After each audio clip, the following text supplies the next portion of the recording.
नमस्कार मंडळी. S M के story trailer YouTube चॅनलवर मी देवानंद तुमचं स्वागत करतो. आजची स्टोरी आहे मालेगाव जिल्ह्यात मालेगाव तालुक्यात ताराबाद रस्त्यावर असलेल्या अंजन गावातील 8 वर्षाच्या मुलीचे अपहरण झालं. ती मुलगी आपल्या आजीकडे शिकायला होती. वडील रिक्षा चालक होते. वडील रिक्षा चालक, मुलगी 8 वर्षाच्या आजीकडे शिकायला. तिचं अपहरण झालं. नंतर हत्या झाली. हत्या करून त्या लहान बाळाला विहिरीत फेकून दिलं. बघा, लहान मुलं म्हणजे देवाघरची फुलं असतात. त्या बाळाला त्यांच्या म्हणजे आजीचा आणि बाजूच्या शेजाऱ्यांचा काहीतरी वाद असेल छोटा मोठा. चालत राहतं. शेजारी म्हणल्यानंतर वाद होतात. पण माझं म्हणणं काय, लहान मुलांना ह्या गोष्टीमध्ये तुम्ही घेऊ नका मित्रांनो. माझं सांगणं आहे, बाकींनी जे केलंय त्यांच्याबद्दल, की बाबा तुमचं जर वाद मोठ्या माणसाचा आहे त्याच्यासमोर तुम्ही हाताला हात धरून भांडा, कोर्टात घ्या. पण लहान मुलांनी तुमचं काय बिघडलं? का त्या लहान मुलीचं अख्खं आयुष्य त्या पुढे पडलेलं असताना चिमुकल्या लहान बाळाला 8 वर्षाच्या अत्याचार करण्याचा प्रयत्न करून विहिरीत टाकून देणं? विनाकारण जीव नाही घ्यायला पाहिजे ना कोणाचा. चला तर आपल्या स्टोरीकडे वळतो मी. तुम्ही जर माझ्या चॅनलवर नवीन असाल, तुम्हाला जर माझ्या आजच्या स्टोरी जर आवडत असतील तर एक सबस्क्राईब करा, स्टोरीला लाईक कमेंट करा. श्री क्षेत्र चंदनपुरी गावातील ज्ञानेश्वर महाले त्यांची 8 वर्षाची कन्या रिया अंजन गावातील प्रशांत नगर एरियामध्ये निर्मला शेलार म्हणजे रियाची आजी, तिच्याकडं इयत्ता 8वी मध्ये वय वर्ष 8, इयत्ता 2री मध्ये शिकण्यास होती. 19 मेच्या रात्री रियाचं अपहरण झालं. आता 19 मेच्या रात्रीचा घटनाक्रम मित्रांनो असा आहे. रिया तिच्या आजी बरोबर राहायला होती. रियाने आणि आजीने या 8:30च्या सुमारास रात्री जेवण केलं. रिया झोपी गेली आणि शेजाऱ्यांकडे काहीतरी छोटासा कार्यक्रम होता. तर रियाची आजी निर्मला शेलार या त्यांच्याकडं मदत करायला, स्वयंपाकात मदत करण्यासाठी गेल्या. रिया घरात झोपलेली, जेवण करून खाटेवर झोपलेली रियाच्या घरामध्ये आजीने रियाला झोपी घातला आणि आजी शेजाऱ्यांकडे गेली स्वयंपाक करण्यासाठी. तर आजी रात्री 1 वाजता घरी परत आली. मध्यरात्री जेव्हा आजी परत आली ना, तेव्हा आजीला रिया खाटेवर दिसली नाही. आजीला काळजी वाटली. बाथरूम मित्रांना गेली असं इकडे तिकडे आजीने बघितलं, पण रिया काही शोध सापडली नाही. मग आजींनी आरडाओरडा करून बाजूच्या लोकांना जमा केलं की बाबा माझी नात तिथं झोपली होती, मी असं लोकांकडे मदत म्हणजे शेजाऱ्यांकडे मदत करायला गेले होते, पण रिया काही भेटत नाहीये. त्यांच्या मदतीसाठी आजूबाजूचे लोक धावून आले.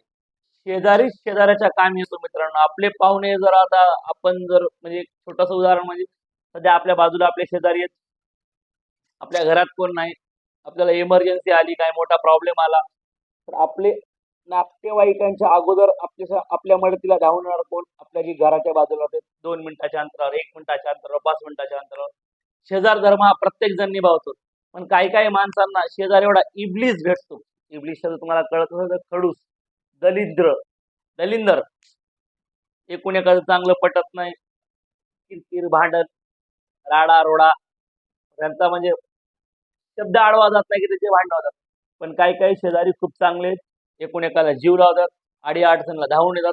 आणि शेजारीच हा आपला सर्वात जवळचा माणूस आहे की त्याला आपल्या घरात काय चाललंय, आपलं सुख दुःख, आपल्या अडचणीला तोच अगोदर धावून येतो. म्हणून माझं म्हणणं आहे, शेजाऱ्यांशी संबंध चांगले ठेवा. आजीचे पण संबंध चांगले होते, पण आजीचं वय जास्त असल्यामुळं आजी बोलत असेल, ठीक आहे, तो त्यांचा भाग. पण रियाचं अपहरण झालं. आजीने आजूबाजूच्या लोकांना गोळा केलं. त्या लोकांनी पण आजूबाजूला शोध घेतला, पण रिया काही कुठं सापडली नाही. मग रियाचे वडील आले, ज्ञानेश्वर महाले, यांनी रितसर पोलीसमध्ये कंप्लेंट दिली की बाबा माझ्या रियाचं घरामधून अपहरण झाले. त्या हिशोबाने पोलिसांनी आपला शोध चालू केला. रियाचे वडील आले, ज्ञानेश्वर महाले, त्यांनी वडनेर ठाकुर्डी पोलीस स्टेशनमध्ये अज्ञात इसमाविरुद्ध तक्रार दाखल केली की बाबा माझ्या मुलीचं माझ्या घरातून अज्ञात माणसाने अपहरण केले. पोलिसांनी रितसर तक्रार नोंदवून घेतली. 2 दिवस निघून गेले तरी पण रियाचा काही कुठे शोध लागला नाही. पोलीस आपल्या पद्धतीनं प्रयत्न करत होते. पण 2 दिवसानंतर काय झालं, अंजन गावापासून मोसन नावाची नदी वाहते. अंजन गावाजवळून म्हणजे हंगामी नदी मोसन अथवा मोसम असं मोसन ती नदी वाहते. त्या नदीच्या काठेला आता नदी म्हणल्यानंतर शेतजमीन आल्यात, नदीच्या आजूबाजूला शेत असणार लोकांचे. तर तिथं विनोद शिराळे यांच्या विहिरीमध्ये 2 दिवसानंतर रियाचा मृतदेह पाण्यात तरंगून वर आला. आता मग आधी अपहरण, नंतर हत्या. रियाचा अगोदर अपहरण झालं, विहिरीत टाकून तिचा खून झाला. ही गोष्ट पोलीस पथकाला कळतात. तातडीनं पोलीस पथक तिथं तातडीनं हजर झालं. रियाला खाट टाकून विहिरीतनं बाहेर काढलं आणि पोलीस त्यांच्या पुढच्या कारवाईला लागले. पोलिसांचा तपास चालूच होता. मग इकडं तिकडं चौकशी केल्यानंतर पोलिसांनी आजूबाजूला चौकशी केल्यानंतर की पोलिसांना कळालं की त्यांच्या शेजाऱ्याचे आणि निर्मला आजीचे निर्मला शेलारचे आणि शेजाऱ्याचे थोडे सतत कुरबुर होती. त्याच्या संशयावरून पोलिसांनी एका व्यक्तीला ताब्यात घेतलं. नाव आहे ज्ञानेश्वर शिवदास पटाई. नाव ज्ञानेश्वर आहे, आडनाव पटाई. तर त्याला ताब्यात घेतलं.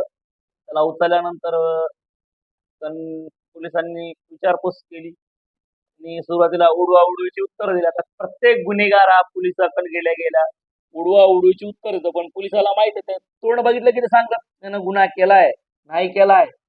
2 ठोक्यात 3 ठोक्यात माणूस पोपटासारखा मिठ्ठू बोलायला लागतो. मारच जबर असते त्यांचा. त्यांचं कर्तव्य त्यांना करून गुन्हा सिद्ध करून गुन्हा करणाऱ्याला शिक्षा देणं हे पोलिसांचं कर्तव्य आहे. ते त्यांचं काम करत असतात इमाने इतबारे. 2-4 आहेत खराब, जाऊ द्यात. प्रत्येक गावामध्ये इकडे असतातच. पण जे इमानदार पोलीस आहेत त्यांना आपला हात जोडून सल्यूट. तर परत मग त्याला उचललं पोलिसांनी उचललं. पण जी रियाची आजी आहे निर्मला, त्यांच्या आणि त्या योगेश पटाई यांच्या कुटुंबामध्ये थोडेसे वाद होते. रियाची आजी त्या योगेशला अर्वाच्य भाषा शिव्या द्यायच्या, शिवीगाळ करायच्या. लहान लहान मुलांमध्ये वाद व्हायचे. तर योगेशचा डोळा हा रियावरती होता. काय करू योगेशच्या डोक्यातच चालायचं.